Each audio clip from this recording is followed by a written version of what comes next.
숫자가 무슨 의미가 있는 거야? 그 몰라? 오, 안경 썼어. 이것도 방송국에서 찍은 거지? 네. 아, 이 사람 잘 못 따라가네. 옆에서 봤을 때 이 뒷머리가 이게 머리 뽕으로 한 게 아니고 진짜 머리 자체가 뒤쪽에 좀 뒤가 좀 튀어나온 사람 같은데?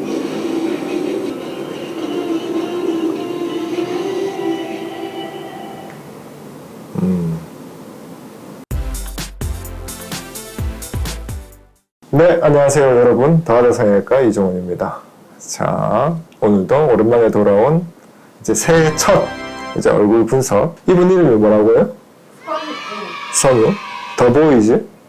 이분 팬들을 어떻게 느끼실지 제가 이제 찾아보질 않고 하는 거기 때문에 항상 이제 얼굴 분석은 좀 조심스럽지만 일단 이분 보시면 이 눈이 잘못하면 되게 졸려 보일 수 있는 눈입니다. 왜 그러냐면 이분은 눈이 진짜 아웃라인입니다. 우리나라 사람에서 아웃라인인 쌍꺼풀은 수술로 하지 않고는 잘 나타나지 않거든요. 근데 이분은 어릴 때부터 쌍꺼풀이 있었지 않았을까? 그렇게 제가 보는 이유가 뭐냐면 일단 라인 자체들이 굉장히 좀 아웃라인인데도 불구하고 눈을 감았을 때 옅어지는 경향이 조금 있으면서도 눈을 떴을 때만 조금 선명한 거, 이런 건 자연적인 쌍꺼풀, 자연스러운 쌍꺼풀에서 나타나거든요. 그리고 눈을 떴을 때 까만색이 노출되는 비중이 아웃라인인데도 불구하고 굉장히 많습니다. 그래서 자칫 잘못하면 졸려 보일 수 있는 눈인데 눈을 잘 뜨기 때문에 눈이 선명해 보이는 눈이다. 그러면 거기다가 아웃라인의 높이까지 보태져서 눈이 좀 크게 보일 눈이다. 이렇게 생각하시면 되고, 그다음 코를 보시게 되면 굉장히 높습니다. 미간 쪽 여기도 좀 높은 편이고 콧끝도 굉장히 높은 편이고 코가 전체적으로 얼굴에서 많은 부분을 차지할 뻔했다, 이렇게 말씀을 드리고 싶은데, 코가 굉장히 미간부터 높은 코인데도 불구하고 과한 느낌이 아닌 이유는 따로 있거든요. 그것도 제가 조금 이따 설명을 드리고, 코는 일단은 높다. 콧대도 좀 잘생겼고 코끝도 좀 높은 편이다, 이렇게 생각하시면 되고, 그리고 이제 입으로 갑시다. 이 입은 이제 남자에서 자칫 잘못해서 이런 입술을 가졌을 때 다른 부분이 받쳐지지 못하면 약간 좀 느끼하다. 이분의 입술이 솔직히 딱 떼서 만약 저한테 붙였으면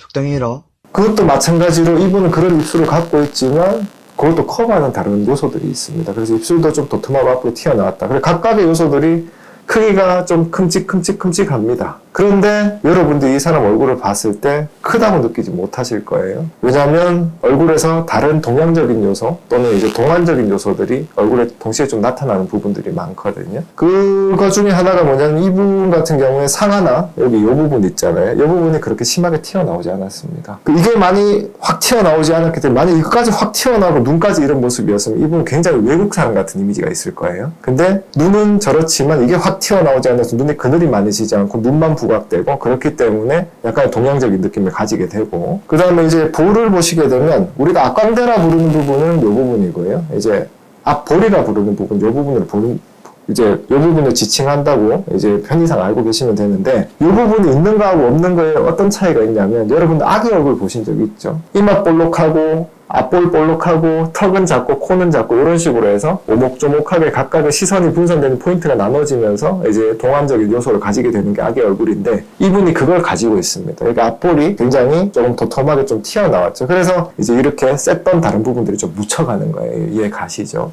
그리고 이제 아까 말씀드렸던 입술, 이분의 입술을 이제 이렇게 딱 하나 커버를 해주면서 같이 이제 만들어주는 요소가 뭐냐면, 이분의 턱선 라인들을 잘 봐야 돼요.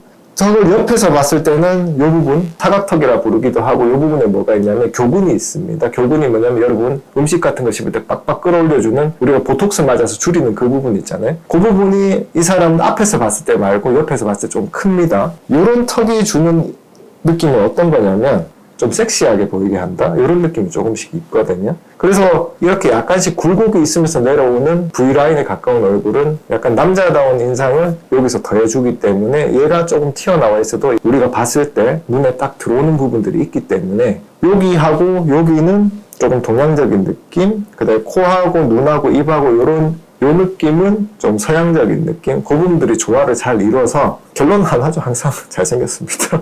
그리고 뭐 여담으로 하나 더 말씀을 드리게 된다면, 아까 무대를 봤을 때 약간 뒤쪽에 약간 짱구 같은 느낌? 뒷짱구 같은 느낌이 조금 있는데 이런 얼굴은 또 앞에서 봤을 때 또 입체감이 되게 있어 보이죠? 코도 높고 하니까 그런 것 때문에 얼굴도 조금 작아 보이는 효과도 있지 않을까 그렇게 생각을 하게 되네요. 소속사가 혹시? 솔직하게 말씀드리면 뭐 많이 봐주시길 바라는 마음으로 늘 올리는 이제 얼굴 분석 영상이긴 한데 근데 저 항상 재밌어 해요. 왜냐하면 사람 얼굴이 정말 이렇게 다르구나를 항상 배울 수 있으니까 영상 보시고 뭐 원하시는 분 뭐 댓글 달아주시면 한 번씩 얼굴 분석 영상을 올리도록 하겠습니다. 아무쪼록 이제 더보이즈 선우 이제 호랑이 해잖아요. 그죠? 좋은 기운 많이 받으시고 또 한 해 더 잘 되시길 바라겠습니다. 여러분 안녕.